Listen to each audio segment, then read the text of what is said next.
What you doing in there? Look at that. You see that? Get out of there. Come on. Come on, get.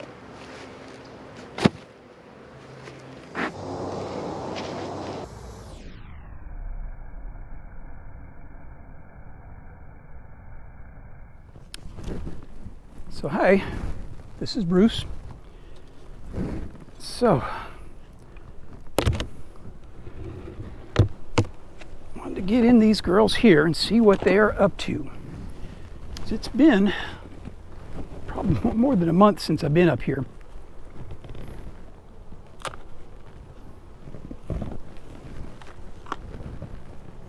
Okay.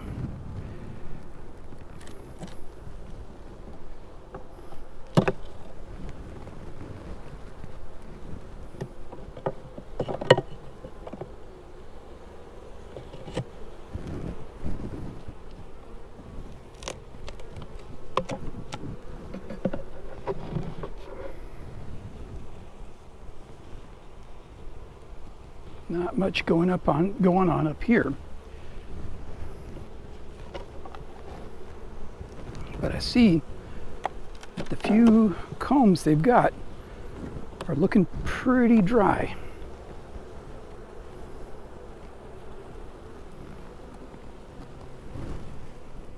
See that? Got a hive beetle walking around. A couple of hive beetles. But there's no food up here.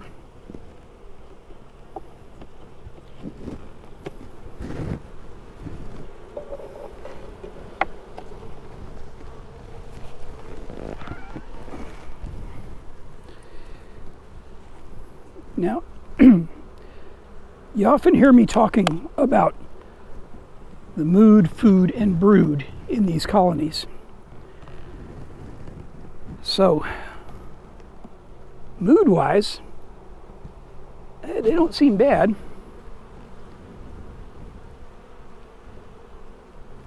But they're hungry.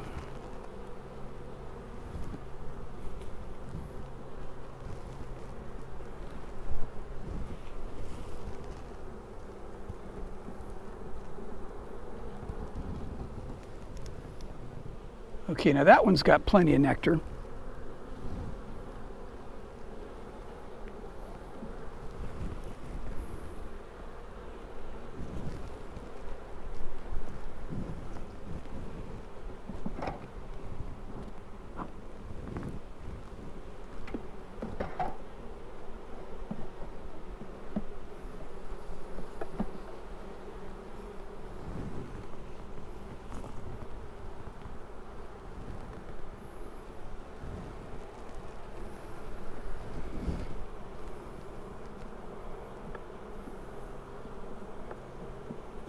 Okay.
Starting to get a little concerned here.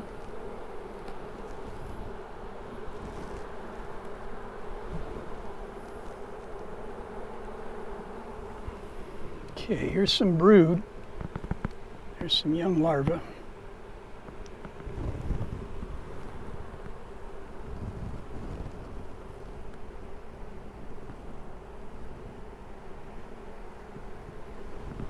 Okay, I got young larvae and some brood.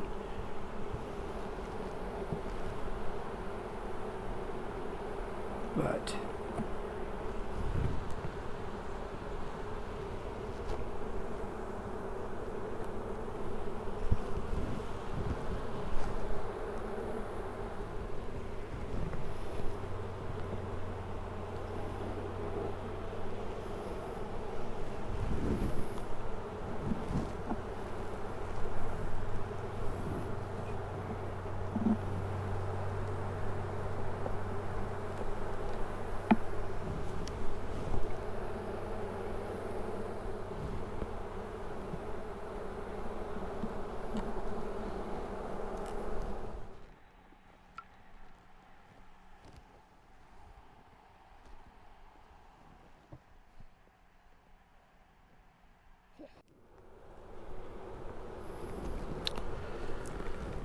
okay, not much comb up top here.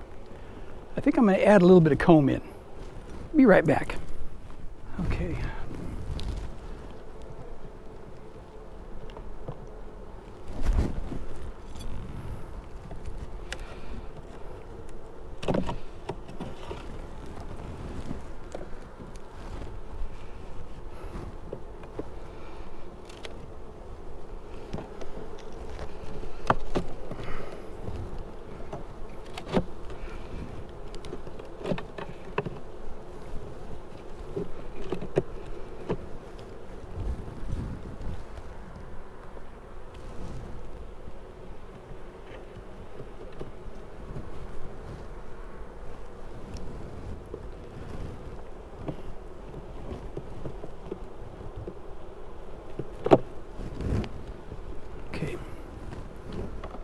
Giving them a couple extra frames of wax should give them the boost they need. All right, so to mix up feed for the bees, it's not scientific, it's pretty easy. I put regular sugar, just the good old cheap Domino stuff, 25-pound bags, what I buy at Sam's Club, and on it, I just fill it about half of the container that I'm using.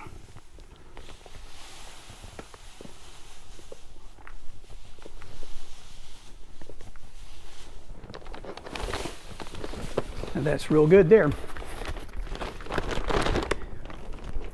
And then I get, so that's a little bit more than half, but that's okay.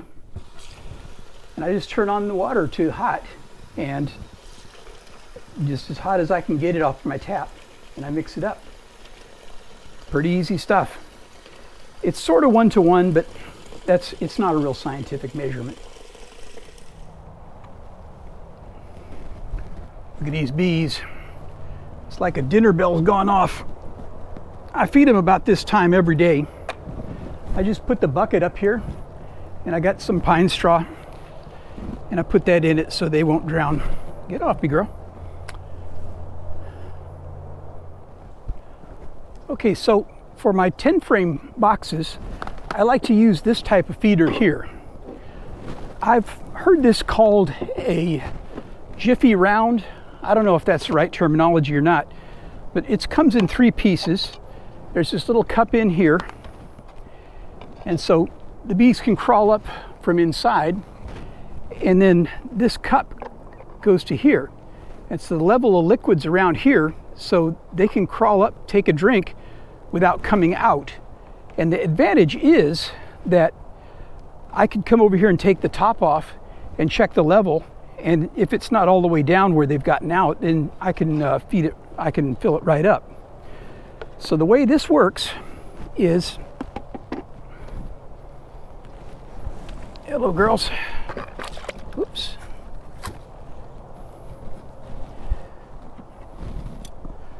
You just set this right here. So you've got the hole in the top of your inner cover, and then you just set it like that, and you fill it with some sugar water, just like I mixed up earlier. You try not to spill it like I just did, because that's no bueno. You get roaches and ants up in the upper upper part up here. Okay, so you just make sure that the top is straight, and get off there, girl.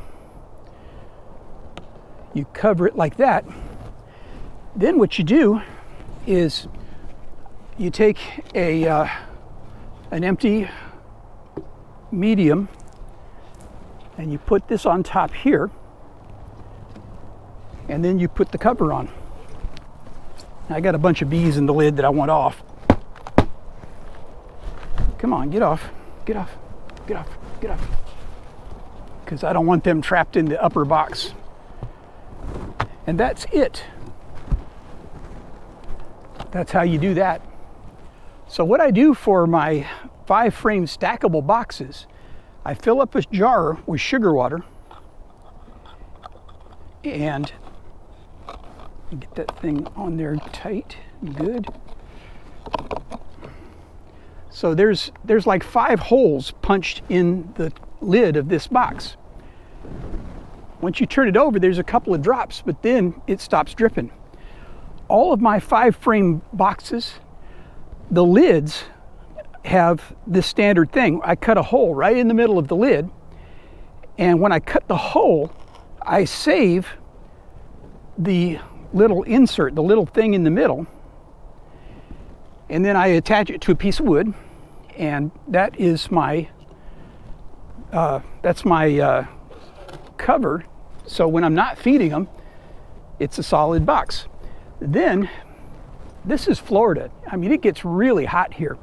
So what I do is, after I put the food there, I put a bucket on top of it like that. The only reason, and then I like to put a brick on top of that, but the only reason for that bucket is here in Florida, the sun beats down, and the bees, when they're hungry like they are now, they're going to go through that jar pretty quick.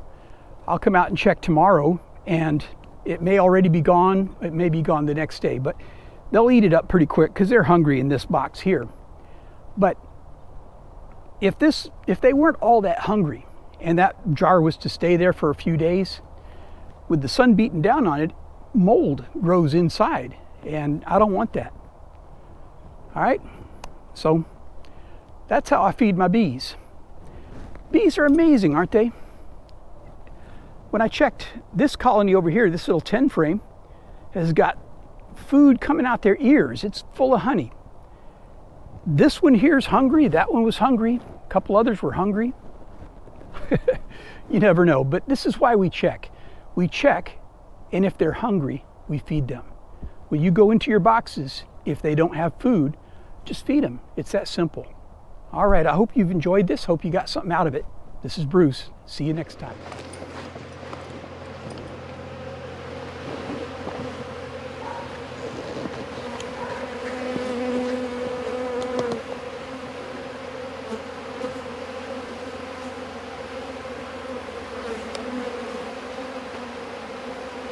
You know, one thing about open feeding like this,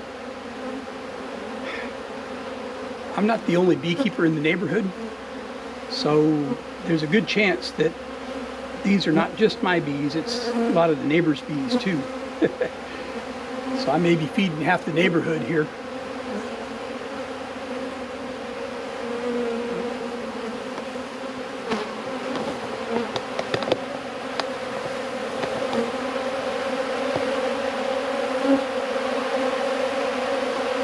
They can suck a little bucket like this down quick. They're thirsty.